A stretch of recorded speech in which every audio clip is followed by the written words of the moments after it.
शिमला की घुमावदार पहाड़ियों में बसे छोटे से गांव रामपुर में अर्जुन और कबीर की दुश्मनी की कहानी बच्चा बच्चा जानता था। दोनों के पिता भी आपस में दुश्मन थे और ये दुश्मनी पीढ़ी दर पीढ़ी चली आ रही थी। अर्जुन 25 साल का जवान लड़का था, गोरा रंग, काली आंखें और 6 फुट का कद। वहीं कबीर भी उसी उम्र का था, सांवला रंग, भूरी आंखें और मजबूत शरीर। एक दिन गांव में पंचायत बैठी। मुखिया जी ने कहा, तुम दोनों की लड़ाई से पूरा गांव परेशान है, आज फैसला होगा कि कौन सही है। अर्जुन: मुखिया जी, इसके दादाजी ने मेरे दादाजी की जमीन हड़प ली थी। कबीर: झूठ, तुम्हारे लोगों ने हमारे कुएं में जहर मिलाया था। मुखिया जी ने गुस्से में कहा, बस तुम दोनों जंगल से होकर अगले गांव जाओ और वहां के पुजारी जी से मिलो, वो ही फैसला करेंगे। भाग 2। जंगल में भटकना। शाम के 5 बजे दोनों अलग अलग रास्तों से जंगल में घुसे। दोनों ने सोचा कि दूसरे से पहले पहुंचना है। जंगल घना था, सूरज ढलने लगा था।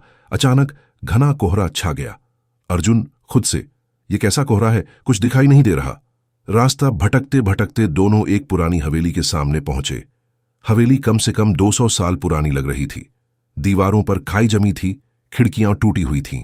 कबीर: अरे तुम यहां कैसे? अर्जुन: मैं तुमसे नहीं बोल रहा, लेकिन ये जगह। अचानक हवेली के अंदर से एक औरत के रोने की आवाज आई। कोई है? मेरी मदद करो प्लीज। भाग 3। हवेली में प्रवेश।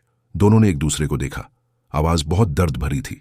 कबीर: किसी औरत की आवाज है, मदद करनी चाहिए। अर्जुन: हां, लेकिन साथ चलते हैं, यह जगह ठीक नहीं लग रही। हवेली का बड़ा सा लकड़ी का दरवाजा खुद ब खुद खुल गया। अंदर घुप अंधेरा था। अर्जुन ने अपने फोन की टॉर्च जलाई। लंबा सा गलियारा था, दोनों तरफ पुरानी तस्वीरें टंगी थीं। कबीर: ये तस्वीरों की आंखें लगता है हमें देख रही हैं। अचानक टॉर्च बंद हो गई, फोन डेड हो गया। हा हा हा हा, एक भयानक हंसी गूंजी।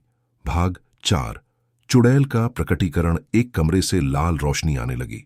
दोनों धीरे धीरे उस तरफ बढ़े। कमरे में एक औरत खड़ी थी, सफेद साड़ी, बाल जमीन तक लंबे, चेहरा सफेद जैसे चूना लगा हो। जब वो मुड़ी तो दोनों की सांस रुक गई। उसकी आंखें पूरी लाल थीं, नाक की जगह सिर्फ 2 छेद और पैर उल्टे थे। चुड़ैल: आखिरकार इतने सालों बाद शिकार मिला, वो भी 2-2। उसने अपने बाल हवा में फैलाए, बाल सांपों की तरह हिलने लगे। अर्जुन: ये क्या है? चुड़ैल: मैं माया, इस हवेली की मालकिन।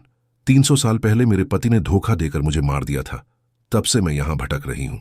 कबीर: हमें जाने दो, हमने कुछ नहीं किया। चुड़ैल हंसते हुए: जाने दूं? तुम दोनों में इतनी नफरत है, इतना गुस्सा, तुम्हारा खून पीकर मैं और ताकतवर हो जाऊंगी। भाग 5। पहला हमला। चुड़ैल ने अपने बालों से दोनों पर हमला किया। बाल लोहे की जंजीरों की तरह मजबूत थे। अर्जुन कबीर से, भागो, लेकिन दरवाजा बंद हो गया था। खिड़कियों पर लोहे की सलाखें आ गई थीं। चुड़ैल ने अर्जुन को दीवार पर दे मारा, खून निकलने लगा। कबीर: अर्जुन! कबीर ने पास पड़ी कुर्सी उठाकर चुड़ैल पर फेंकी, लेकिन कुर्सी उसके अंदर से निकल गई। चुड़ैल: मूर्खों, मैं भौतिक नहीं हूं, तुम मुझे छू भी नहीं सकते। भाग 6।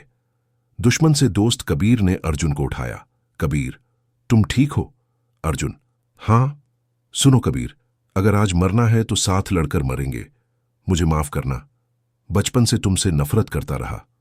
कबीर: मैं भी, लेकिन अभी ये सब छोड़ो, इससे कैसे लड़ें? अर्जुन को याद आया, उसकी दादी कहती थीं कि चुड़ैलों से बचने के लिए लाल मिर्च और नमक जलाना चाहिए।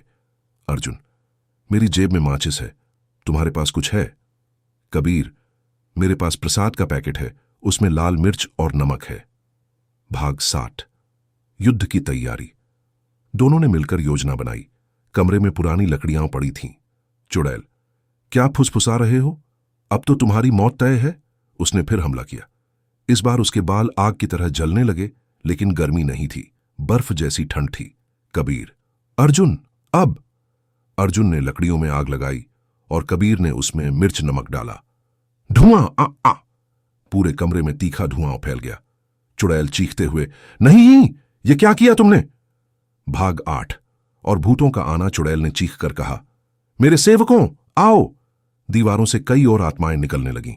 छोटे बच्चे, बूढ़े, जवान सब भूत बनकर आ गए। एक भूत, मालकिन के दुश्मनों को मारो। अब अर्जुन और कबीर पूरी तरह गिर गए।